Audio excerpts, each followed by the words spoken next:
Hello लोगोफोर बड' जब info YouTube चेनेलाव नोंथांमोनखौ बरायबाय आसा खालामो गासैबो मोजाङै दङ। बड'लेण्ड इउनिभारसिटिया एग्जामनि कुइसन पेपारखौ आपल'ड खालामबाय, नोंथांमोना डाउनल'ड खालामना लानो हासिगोन आरो बेनो जाबाय TDC थार्ड सेमनि एग्जाम जानो गोनां एग्जाम रुटिन मोनदोंमोन, नोंथांमोना बेनि कुइसन पेपारखौ डाउनल'ड खालामना लानो हासिगोन। नाथाय गासैबो आपल'ड जायाखै, जास्ट बेयाव जादों बड' डिपार्टमेन्ट आरो आसामिस डिपार्टमेन्टनि एग्जामनि कुइसन पेपारा पर्टेलाव आपल'ड जाग्रोबाय, नोंथांमोना डाउनल'ड खालामनानै रेडि जानो हासिगोन। दा बेनिखायनो जों नायनोसै भिडिअ गोबाव खालामला।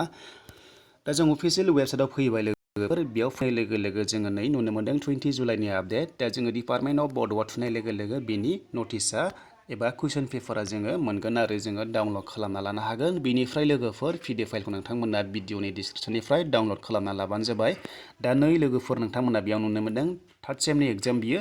दा बेयाव दङ नै बड' डिपार्टमेन्टनि एग्जामा 3 घन्टा जागोन, बेनिफ्राय मार्क्सआ थागोन 80, बेनि गेजेराव नोंथांमोना अनलाइन एग्जामखौ होनांगोन आरो। दा नायदो नै लोगोफोर, नोंथांमोना नाम्बार 1 कुइसनाव मोनदों थार फिननायखौ सायख' होननानै। दा बेयाव 6 मार्क्सनि दङ लोगोफोर, नोंथांमोना बेयाव नुनो मोनदों जायफ्रा थार्ड सेमाव नोंथांमोना एग्जाम लिरगोन। दा बे जाबाय बर' डिपार्टमेन्टनि। दानिया जों नायनोसै एसामिस डिपार्टमेन्टनिखौ नायगोन। दा जों बेक थांफिनबाय, बेक थांनानै जोङो एसे गाहायाव दङ, जों मोनगोन डिपार्टमेन्ट अफ एसामिस, नोंथांमोना बेयाव थुनाय लोगो लोगो बेखौबो डाउनल'ड खालामना लादो। दा बिथांमोननि एग्जामाबो 80 मार्क्सनि जागोन आरो लोगोसे टाइमिंआबो थागोन 3 घन्टा।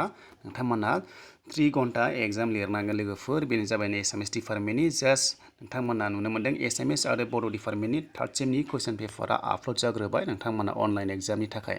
दा बेनिफ्राय एग्जामा माब्लानिफ्राय जागोन एग्जाम रुटिनखौ नोंथांमोना मोनखाबाय जानांगौ। दा जों नायफिनसै थार्ड सेमनिया माब्ला जागोन, नोंथांमोना नै नायदो अनलाइन एग्जामा। जों बेयाव एग्जाम रुटिनखौ जोङो डाउनल'ड खालामना लानो हागोन। बेनिफ्राय PDF फाइलखौ नोंथांमोना नांगौबा भिडिअनि डिसक्रिपसनावबो मोनगोन। आरो लोगोफोर फार्स्ट सेमिस्टार आरो मोनसेया जाबाय 5th सेमनि एग्जामनि जेबो खबर फैयाखै, जेब्ला फैगोन थाबैनो आपडेटखौ होगोन। दा नै लोगोफोर BA BC BCom third same exam online बियो। दा रेगुलार एरियार बेटारमेन्ट दंजोबो। बेनिफ्राय एग्जामा नै सुरु जागोन ना मोनदों 19निफ्रायनोमोन। बेनिफ्राय नै बड'निया जागोन, एसामिसना जागोन ना मोनदों 22 जुलाइनिफ्राय। थ' नोंथांमोना बुजिबाय जानांगौ। आसा खालामो मोजां मोनोबा लाइक खालामगोन, कमेन्ट खालामगोन, गोदानै फैदोंबा चेनेलावबो साबस्क्राइबखौ खालामना लादो बेबायदि एग्जामनि आपडेटखौ मोनबाय थानो।